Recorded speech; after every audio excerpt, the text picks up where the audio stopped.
name is James. I'm 24, and I am an angry person. I've just come to terms with that. So, my talk today is on anger, on how to use it, or how to understand it. And I go in knowing that, anger is a cardinal sin, something that most of my audience may very much think that way, and I understand that. And so, James, yeah. can you get closer to the mic? Oh, absolutely. I did not realize that I was not. But you have the. Yes, we do. Okay. Okay. That's Cool. not on. No, none of it. Cool. This one works. So, can you guys hear me? Yeah. Okay. So, what is anger? Some would just give you the definition of it being an increase in stress hormones, it being blood flushing to your face, suddenly you're not thinking proper thoughts. Some think that it is something that can consume you, and frankly, I would agree with that. Anger is something that is dangerous if not understood properly. But yet, I'm still an angry person. So, what do we do with that? How do we use the anger that is there? How do we use it as a way to move forward, to push towards something productive? Because as being a very angry person, I've had to learn how to use that properly. So, when I first started writing this, I wanted to discuss my mother and my relationship with her. It is something that I haven't shared with a lot of you, but it's not the best. I personally made a decision to do no contact when I was 13 years old, and a lot of my anger stems from my relationship with that. And when I tell people about this, I get a very, very common response, which is that, I need to forgive, and I need to do it, and it will release a burden from me. And obviously this is emotional, so sorry if I need a second at some points. And so obviously there is some sort of truth in that there is, I need to forgive at some point in order to get this out of me. However, I'm not there yet. And I don't want to wallow in this anger. And so I think for me, anger is misunderstood because anger can be destructive. It can be, consuming. However, if you understand it and orient it at the proper thing, like I understand that I have anger towards my mother, I can orient it in order to make sure that I don't do that. I don't end up the same. It is something I personally worried about a lot.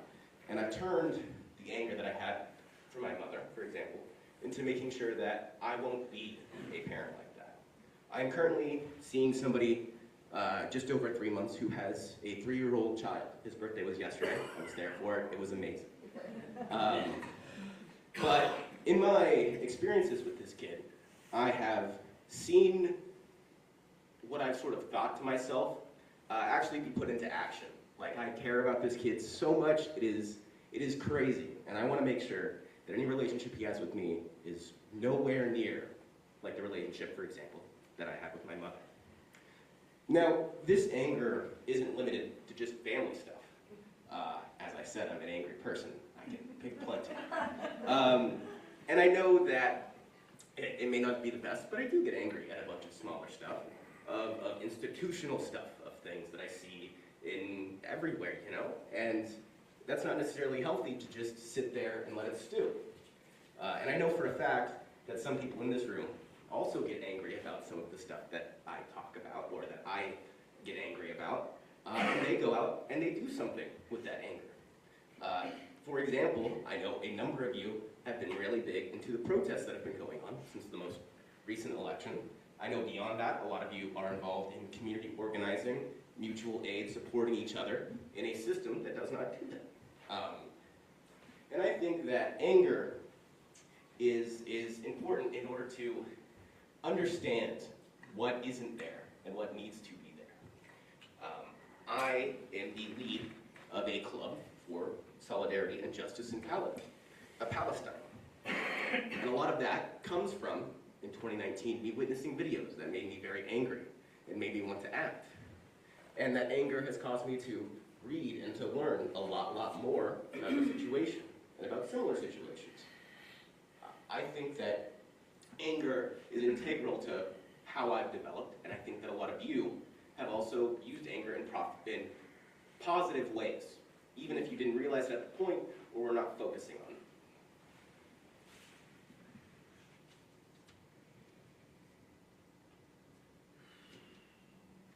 We're just 2 seconds. So, this anger that I've felt that I've turned positive, I know that you guys have felt it as well, and what do we do with this anger?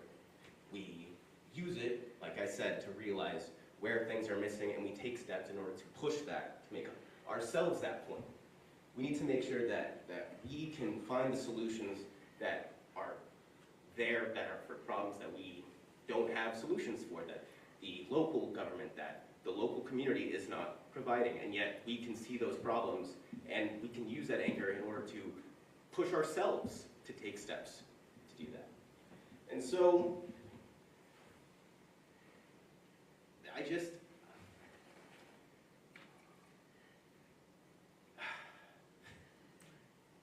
just feel like anger is severely misunderstood at this point, and that we as a community here can pick a list at some point. This New Year's, we're creating a list of things that we want to change in the new year, and I would ask that you keep in mind this sort of anger towards any sort of thing, even small, and keep that in mind for what you can do for the next year. Like, oh, you're upset with how food is priced right now.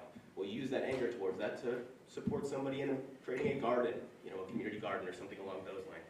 You're upset at, this is where I would have examples, but I've run out of examples one in. But anyhow, so as a whole, I would just ask that you look closer at your emotions and understand that anger in itself is not inherently bad, that it can be used positively, and that if we look closely, we can find that we're likely already using it. Yes, thank you. If there are any questions, comments, concerns, anything like that, yes, Donnie? Yes, one might argue that Christ was an angry person. I would- Turning tables over at the temple and so forth, being a revolutionary. My original script for this talk that I discussed how anger had been used in cases like that, and how over the semester I spent a lot of time learning about early Christianity and about how anger affected them, and how understandably, the Christian faith or the Abrahamic faith view anger as an inherently bad thing. But we see these early Christian communities using it both in ways against each other, but also in productive ways. We see the anger towards the Jewish converts in Corinth, for example. Their anger towards this sort of exclusion led to them fully supporting Paul the Apostle when he came to Corinth, and housed him once he was kicked out of synagogues and stuff like that. Anger is something that, you are correct, biblically was used positively. Jesus as well, yes. Yes. Yeah.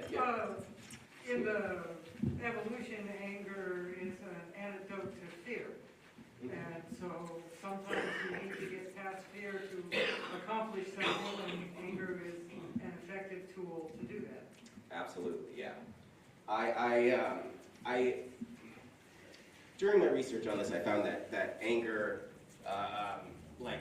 towards an outside threat, is a massive unifier as well. It is.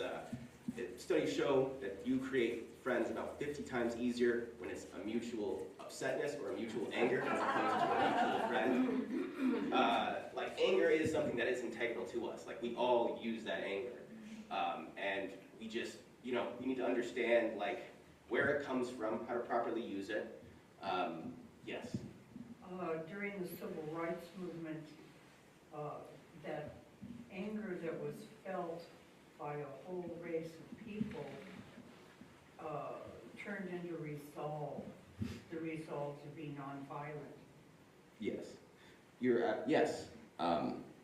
And I also, one thing that I was going to mention earlier in this speech, and it's just dawned upon me, but I'm going to slot it in here anyway because, well, it can't get much worse.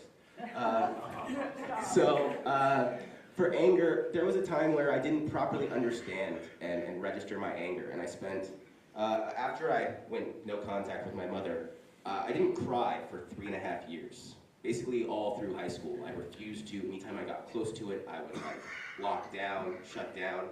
I became a very, very deeply angry person. There's a joke that there's a certain type of kid called a Kyle that punches walls and doors and stuff like that because they don't know what to do with their anger. I was kind of like that. I didn't know what to do. I got into a lot of fights, stuff like that. And so when I say that you can use this anger productively, I'm speaking from firsthand experience of both bad and positive reactions with that anger. Like, I have gotten suspended multiple times for fights that I had no business being in, but I've also used that anger to be interviewed twice last semester, once by Chico State and once by an online newspaper for like activist issues. Like, you can use your upsetness. I'd like to call it righteous anger, but then I sound like I'm on a high horse. You know, but seriously, that's what it is. It's righteous. It's what is right, but it's not being followed through. And I think that we, as human beings, regardless of religion or anything, if we want better, we should use that sort of righteous anger. We shouldn't lock it out. We shouldn't shut it down and pretend that it's not there. And obviously, when you can, you should forgive. But I'm just not there yet. And so, this is the path that I've done. We have 2 more questions. Yeah? I just wanted to say, I spent a lot of my career working with people who experience anxiety and depression. One of the common things that goes along with depression are feelings of helpless and hopelessness. One of the things that's really powerful in doing that is helping them find anger because it offers power and motivation to do things. So you don't, if you're angry, you don't feel helpless, you don't feel hopeless, you want to do something. Exactly. Yes. And so it's a good antidote for depression.